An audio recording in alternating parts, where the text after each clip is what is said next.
Students, today we will see how to perform convolution integral.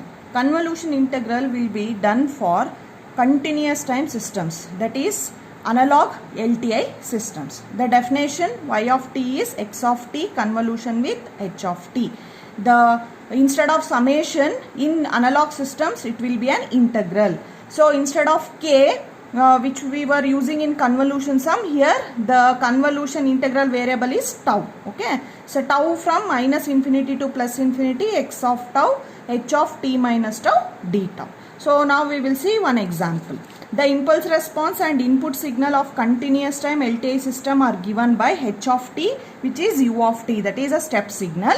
Okay, and x of t is e to the power of minus at u of t, where a is greater than 0. Find the output of y of t using graphical method. Okay, so first we will write the definition of convolution integral as we know, x of t convolution h of t given by integral from tau minus infinity to plus infinity, x of tau, h of t minus tau d tau. Now we will observe the x of t signal. See here, it is a step signal multiplied by an exponential. So here e to the power of minus at, but a here is greater than 0. If a is greater than 0, for example, if you assume a is 2, means e to the power of minus 2t. So anything to the power of exponential, that is if it is a negative. Now here if I take a positive also, so if I take a equals 2, means it comes to be e to the power of minus 2t. So the power of exponential is minus, so it's a decreasing exponential. So this becomes an example for step signal convolution integral with exponential signal. Here both the signals are infinite. So now I have plotted both the signals. Okay. So like discrete time, here we need not plot points for each and every point. So analog system is nothing but for every point of t we are going to define a signal. So first point at t equals 0 means e to the power of 0 is always 1. So your signal starts from 1 and it is exponentially decreasing. So what is the value?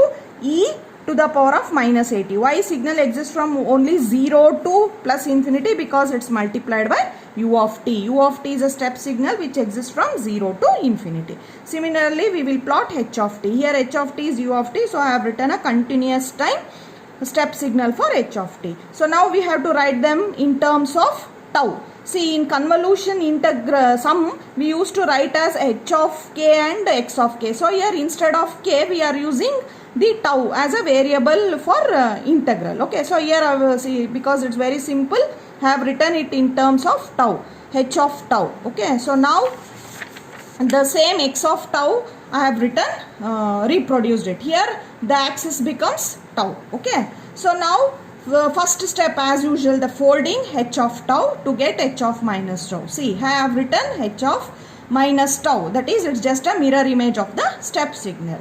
See, like in convolution sum, here we need not calculate for each and every point of t, but instead we have to identify the intervals for which the product between x of tau and h of minus tau plus t exists. Okay, so always remember, so as soon as you fold the signal, the starting point of the folded signal should be named as t minus 0. Here I have written minus 0 because here the starting index is 0. If it is a 0, either you can write it as t minus 0 or just t. Okay, and there are no other variations, so only one change from 0 to 1, so I have named it. Okay, so if we when we discuss the finite signals, there will, if you have 2 or 3 transitions, then we have to name it as it is. Okay, so remember the first transition should be named as t minus whatever the value you have, that has 0. Now once we name it like this, so you have to consider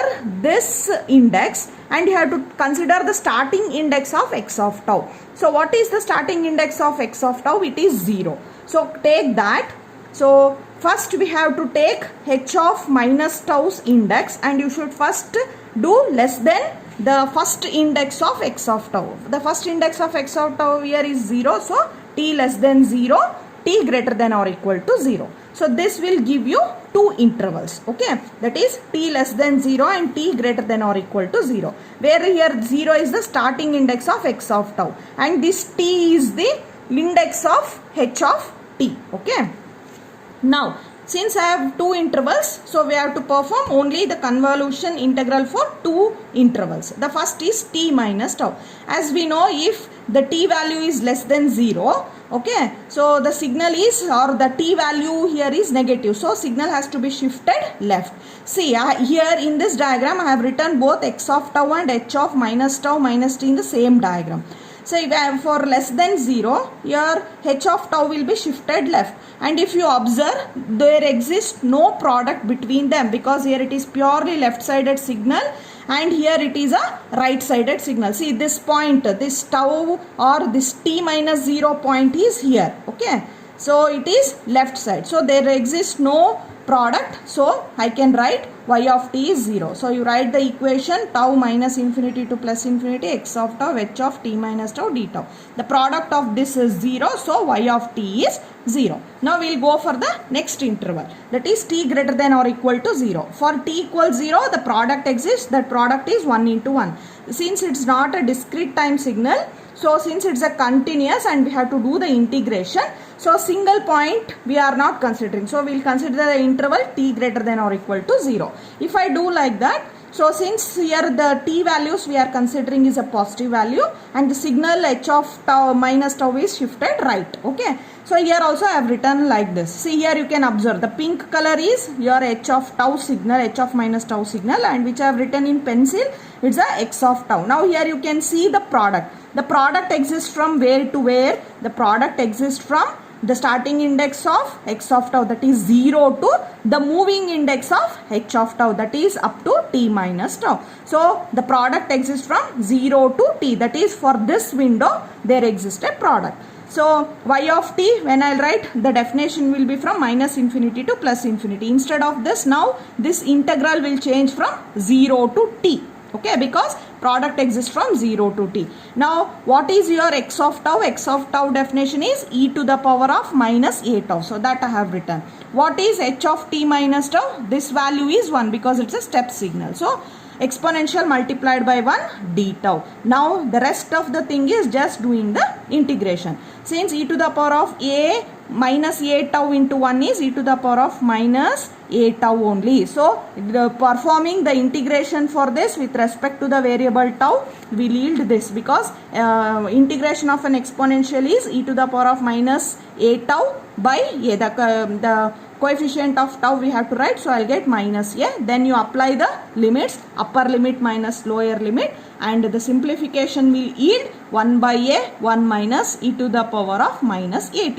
And since this product exists for only t greater than or equal to 0, this we can also write it as u of t. I am just multiplying the result with u of t. This represents the result exists only for t greater than or equal to 0. Thank you.